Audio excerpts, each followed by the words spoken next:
Friends, ఇది నాటుకోడి పుంజు కూర. ఇది నిన్ననే విలేజ్ నుంచి తీసుకొచ్చామండి డైరెక్ట్గా. ఇవాళ సండే కదా, ఇది పులుసు పెట్టి మంచిగా షేర్ చేద్దామని వీడియో తీస్తున్నాను. నాటుకోడి పుంజు ఫస్ట్ 2 సార్లు సాల్ట్ పసుపు వేసి కడుక్కోవాలండి. సాల్ట్ పసుపు ఈ 2 వేసి ఇలా అని మొత్తం పీసులకంతా సాల్ట్ పసుపు పట్టినాక కడిగేసుకోవాలండి. కడిగిన ఈ నాటుకోడి కూరలో ఆనియన్స్ అండి, ఎందుకంటే నాటుకోడి కూర కదా, ఇది నీసు వాసన వస్తుంది కంపల్సరీ, చాలా ఎక్కువే వస్తుంది. వండి మనం తినేటప్పుడు కూడా ఈ వాసన వస్తుంది. పసుపు, ఆనియన్స్, సాల్ట్ అండి, రాక్ సాల్ట్ సరిపోయినంత వేసుకోండి. ఇప్పుడు కారం కొంచెం ఎక్కువే పడుతుందండి. దేశవాళీ కోడి కదా ఇది, నాటుకోడి పుంజు కూర కదా, చాలా ఎక్కువ పడుతుంది. ఇలా అయినా ఇట్లా మొత్తం చల్లుకొని ఇప్పుడు ఒకసారి చేయితోనే కలపండి, గరిటెలతోనే వద్దు. ఎందుకంటే ఈ కారము, పసుపు, ఉప్పు వీటికి పీసులకి అన్నిటికీ పట్టాలండి. ఇలా చూడండి, కలిపాను, సరిపోయింది. ఎంత నీట్గా పట్టింది చూడండి. వండినాక కూడా చాలా కలర్ఫుల్గా ఉంటుంది. ఉప్పు, కారం, పసుపు ఇవన్నీ ఉల్లిగడ్డలు వేసుకొని ఇట్లా మ్యారినేషన్ చేసుకున్న ఈ నాటుకోడి చికెన్ని ఒక 15 మినిట్స్ పక్కన ఉంచండి.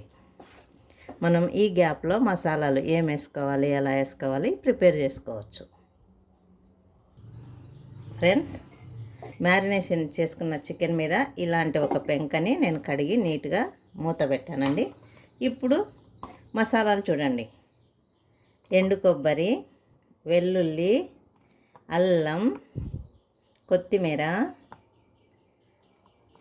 పుదీనా కనపడుతుందో లేదో ఒకసారి చూడండి ఫ్రెండ్స్. పుదీనా, ఆనియన్ మీడియం సైజు, నిమ్మకాయ కంటే ఒక హాఫ్ నిమ్మకాయ, 1.5 నిమ్మకాయ సైజు ఆనియన్ అండి. ఎండు కొబ్బరి కొంచెం ఎక్కువే పడుతుంది.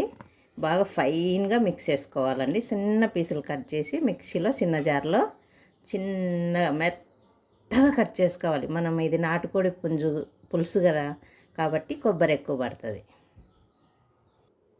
ఇప్పుడు వీటన్నిటిని అల్లం వెల్లుల్లి ఒక పేస్టు, కొబ్బరి సపరేట్గా ఒక పేస్టు, ఈ ఆనియన్ కూడా సపరేట్గానే పేస్ట్ చేసుకోవాలండి.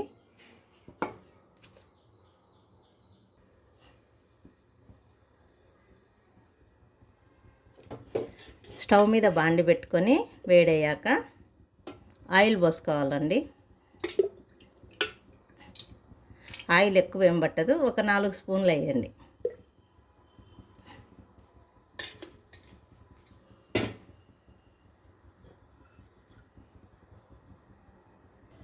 ఆయిల్ వేడయ్యాక ఉల్లిపాయలు, పచ్చిమిర్చి, కరివేపాకు, ఆల్ స్పైసెస్ అండి, చెక్క, లవంగ, ఇలాచి అన్నీ కలిపి ఒకేసారి ఇందులో కుక్కర్లో వేసేద్దాం.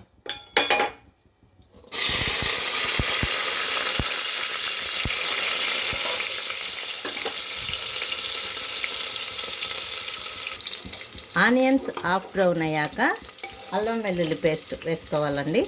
ఇప్పుడు ఈ కూరకు సరిపోయినంత నేను పేస్ట్ చేసి రెడీగా ఉంచుకున్న ఈ పేస్ట్ను ఇందులో వేసేస్తున్నా.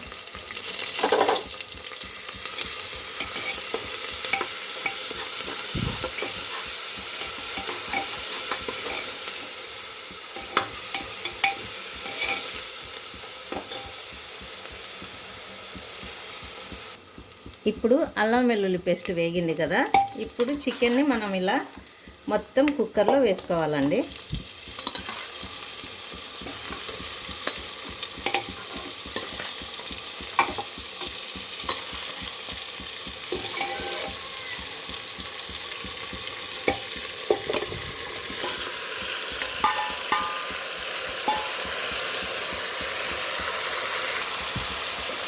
దీన్ని కలియబెట్టుకోవాలి. మసాలా అంతా అల్లం వెల్లుల్లి పేస్ట్ మసాలా ముక్కకు పట్టాలి కదా, ఇలా కలియబెట్టుకోవాలి. ఇప్పుడు రెడీగా కట్ చేసి ఉంచుకున్న టమాటా పళ్ళు, ఆనియన్, కొత్తిమీర కాడల పేస్ట్ అండి ఇది. ఉల్లిపాయ కొత్తిమీర కాడల పేస్ట్,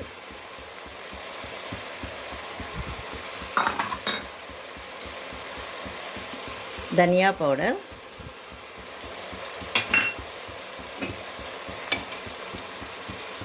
పుదీనా,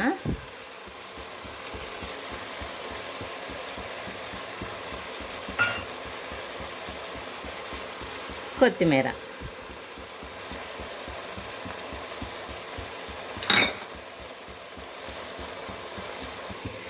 చికెన్ మ్యారినేషన్ చేసుకున్న బౌల్ ఉంటుంది కదండి, అందులో కొంచెం కారం అవన్నీ అంటుకొని ఉంటాయి కదా, వాటిని ఇలా వాటర్ వేసి కడిగి ఇందులోనే పోసేయాలి. ఇప్పుడు మనం ఎంత గ్రేవీ తింటామో, గ్రేవీ చిక్కగా ఉండాలా చాలా కొంచెం పతలాగా ఉండాలా అని అనుకున్నప్పుడు, పతలాగా ఉండాలంటే కొంచెం వాటర్ ఎక్కువ వేసుకోండి. లేదు సరిపోయేటట్టు కరెక్ట్గా చిక్కగా ఉండాలంటే ఇట్లా చికెన్ లోపలికే వాటర్ వేసుకోవాలండి. లేదు మనకు కరెక్ట్గా ఉండాలంటే చికెన్ మునిగేటట్టు వాటర్ వేసుకొని ఒక 5 విజిల్లు అయితే కొట్టించాలండి.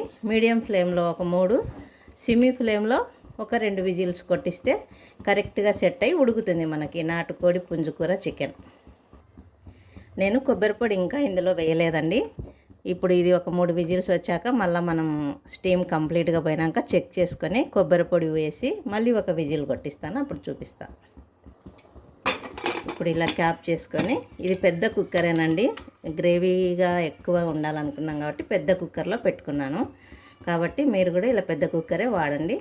కండిషన్లో ఉండాలండి కుక్కరు. విజిల్స్ కరెక్ట్గా రావాలా, స్టీమ్ కరెక్ట్గా రావాలా, స్టీమ్ కరెక్ట్ అవ్వాలా, ఇదైతే నోట్ చేసుకోండి. ఇప్పుడు 4 విజిల్స్ కొట్టిస్తానండి నేను మీడియం ఫ్లేమ్లో. చిన్న స్టవ్ అయితే హై ఫ్లేమ్లోనే కరెక్ట్గా కొట్టించుకోవచ్చు. 3 విజిల్స్.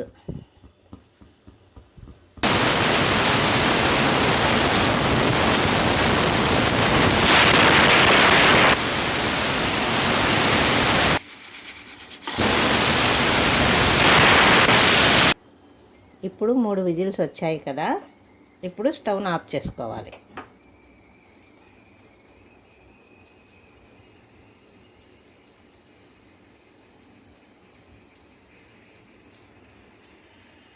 స్టీమ్ అంతా పోయి 3 విజిల్స్ వచ్చాక స్టీమ్ అంతా పోయినాక మనకు ఇప్పుడు ఇలా ఉంటుందండి కూర.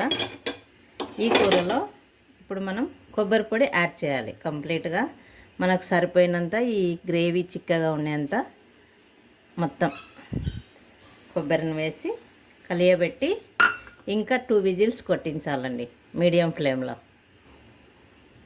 ఇప్పుడు మూత పెట్టి మళ్ళీ 2 విజిల్స్ కొట్టించాలి కదా. చింతపండు పులుసు ఇందులో ఇలా పోసేసుకోవాలండి. గ్రేవీ చాలా టేస్టీగా ఉంటుంది, అందుకోసం. రెడీ అయిన నాటుకోడి కూర అండి. ఇప్పుడు దీన్ని మనం వైట్ రైస్లో, జొన్న రొట్టెలో, చపాతీలో, ఏ కూరలన్నా తినండి, చాలా టేస్టీగా ఉంటుంది.